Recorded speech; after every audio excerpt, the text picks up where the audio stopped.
Hey guys, just to get something off my chest, right? This has been crushing me for months. In fact, a year already. And I've just been keeping quiet about it, and at this point, I feel it's too much now. I need to speak out about it. So, everybody knows I make music, and most people know that in my church I am a leader of the youth, and I portray myself as the God-fearing person that I am in church and everything. But then when they go and listen to my music, it seems like I'm a different person, right? Like I'm a hypocrite. So according to what was being said, when I'm in church, I'm showing, and when I'm at youth, I speak about being a God-fearing person, and that certain things you do that is against God is considered a sin, and it's not correct.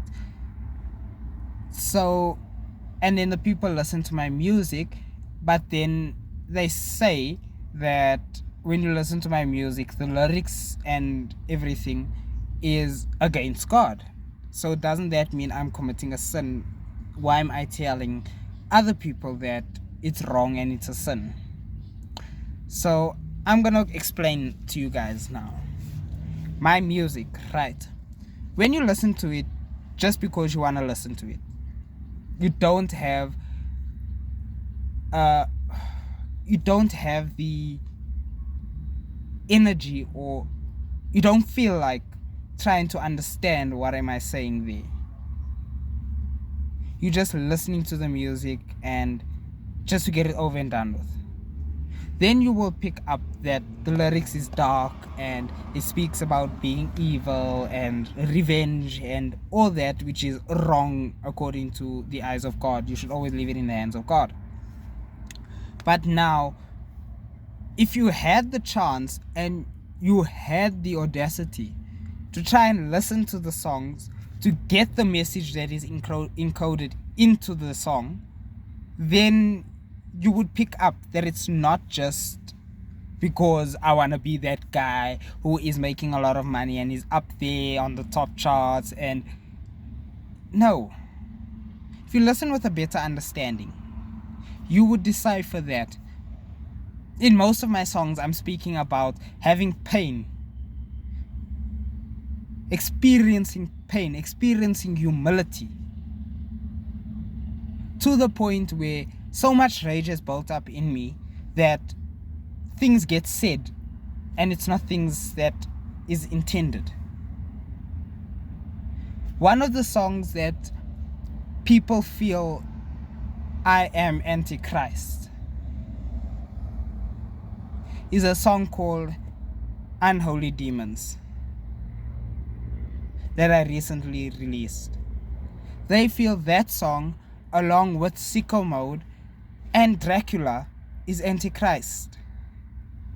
But they don't understand that when I wrote those songs, I wrote it because I was going through a very difficult time each time when I had written a single song. Each song on my profile represents a certain phase and experience I've had in my life. And people don't seem to understand that. In my songs, yes, I do mention about getting revenge. I do mention about murder. I do mention about burning and all that. But it's not things I would do. If you wrong me, I will forgive you. I'll forget about it. And I'll leave it up to God. But now you coming and you claiming, no, I'm Antichrist because of that. My songs have deeper meanings than most artists out here. In fact, all the artists out here. My songs, actually, when it speaks about pain, I'll give you a very good example. Unholy Demons, that they say is Antichrist because it's got the word unholy and demons in the same sentence. When I speak about your life is so boring, you even got my demons snoring, I'm not speaking about demons, hell spawns. No. The song is directed at somebody who really hurt me. And it wasn't something that was unique. It's something that was common. This person cheated on me and really broke my heart. And that's what I speak about when I say, that's what I am speaking about when I say, your life is so boring, you even got my demons snoring. I'm so used to being cheated on by people who take my kindness and me being polite and me being a soft person for granted, that they actually cheat on me and expect me not to do anything about it and just accept it, which is not what I do. You cheat on me, I forgive you, I forget about it, but I'm not staying with you. I leave you.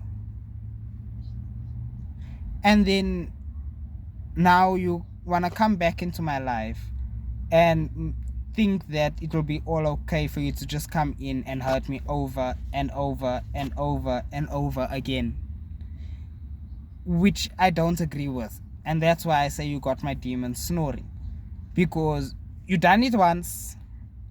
What's going to stop you from doing it again? It's going to be a repeat, just one big repetition of it all, and it becomes boring. Because now you're repeating the same thing over and over. I'm gonna expect it, and I'm gonna be like, you know what? I know you say you're going out with friends, but you're actually going to cheat on me. So cool, go ahead, cheat on me. It doesn't faze me anymore. Being cheated on and being hurt does not faze me anymore. And that is my demons. Being hurt and being cheated on is my demons, that I had to fight every day and couldn't win the battle. But now I don't care about that battle, because I'm constantly gonna win it, because now it's a repetition. I see it happening, I see it coming before it even starts. And when I find out, I don't get upset about it anymore. I just be like, cool, you done you, awesome, go ahead, enjoy your life like that. It's not for me. So I'm not antichrist. I will never be antichrist. Even though I make songs like that, there's deeper meanings, like I'm saying. You need to be a person who has a good ear to figure out what those meanings are. And the only way you're going to figure out what those meanings are is if you're a God-fearing person and you listen for the keywords that I put in there to show you that I'm not evil. What I'm rapping about is coded messages. As a Catholic, when we're going through our time of fast, which we call Lent, it says not to show that you are fasting, not to boast what you are doing, but to rather share the word of God in a way that his followers will be able to pick up, and those who want to be his followers will be able to pick up. Those who don't want to will see it as you bragging and would want you to be persecuted and etc, etc. So that's why I'm doing this, where I'm telling you about God encoded, so that his followers and his wannabe followers will be able to pick this up.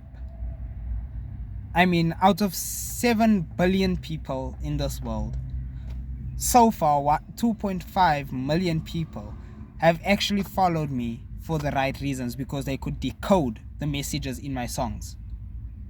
And that's fine by me. If it increases every day, fine by me. If it decreases, fine by me. If it stays the same, it's fine by me, as long as I know I'm doing my part to notify you of the coming. And when the coming happens, I hope and pray that I am no longer around, because on the day of judgment, that is the day when we go to actual war. All these countries that is going to war with each other, world war, whatever, 17,000, whatever, that's not the actual war. That's child's play. The actual war, everybody dies. If you're on the wrong side, you die. And in that war, it's going to be perceived that the wrong side is being God's follower. I'll rather die for God than live on this earth when it becomes hell. People complain that load shedding is making living hell. This price increases, petrol prices going up, all of that. That is nothing. That is child's play. If you really, really want to know what war is, open up your Bible and read. Or open up your Quran, open up your Torah, whichever religion you follow.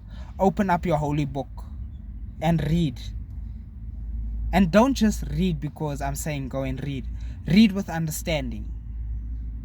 You need to get to the point where you reading and you actually visualizing what is to come, so that you can prepare yourself mentally, physically, and emotionally and spiritually for what is to come. Because come that day, God is not going to tell you, okay, you've got 5 minutes to prepare yourself and then we're starting. No. It's going to come. It's going to start whether you like it or not, whether you are ready or not. And it's going to happen.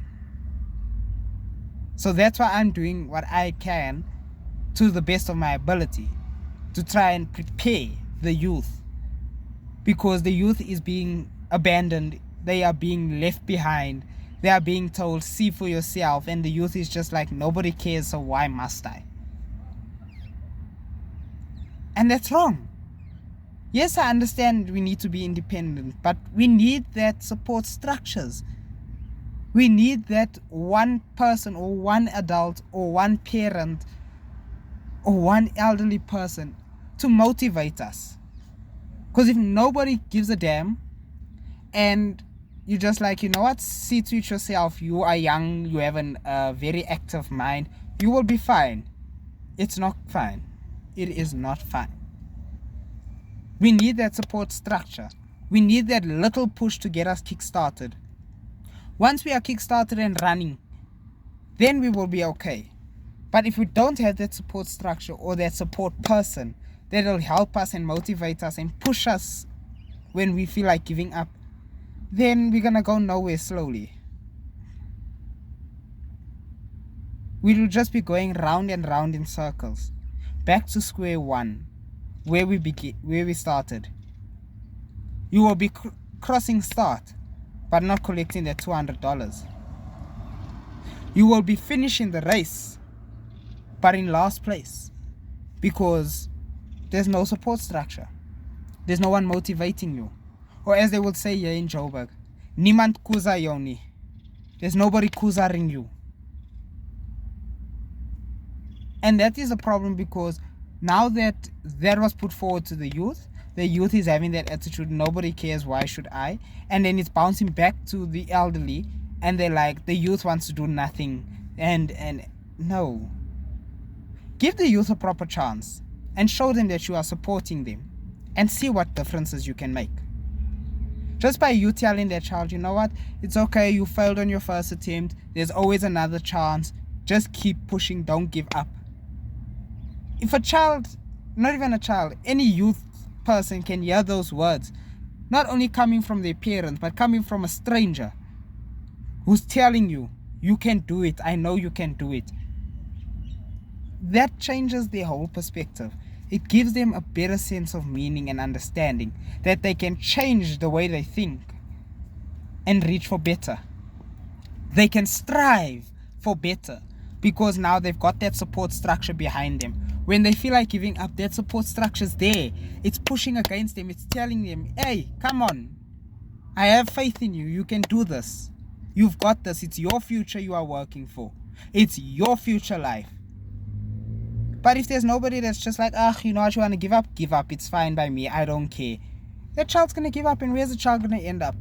Committing suicide, dead, or on the streets. Whereas if you were that one person that motivated that child to make that child feel loved, even though he's getting more than enough love at home, but a stranger giving so much love to a person, that child can do great. That child can even change the world. That child can go forward and be the president. That child can go forward and be a businessman. That child can go forward and come up with great designs that will change the world for the better. I mean, Albert Einstein, he was the smartest man ever. Everybody thought he was crazy, but he had that one support structure. He had that one person that stuck with him. and was giving him the power to do everything. So, I mean, what's stopping you from being the power for somebody else? Keep pushing that person and everything will change. Everybody's got the power to change a life. Even you have the power to change your own life. But you have more than enough power that you can share with another person to change their life. Push forward and strive. That's the only way we can stay alive.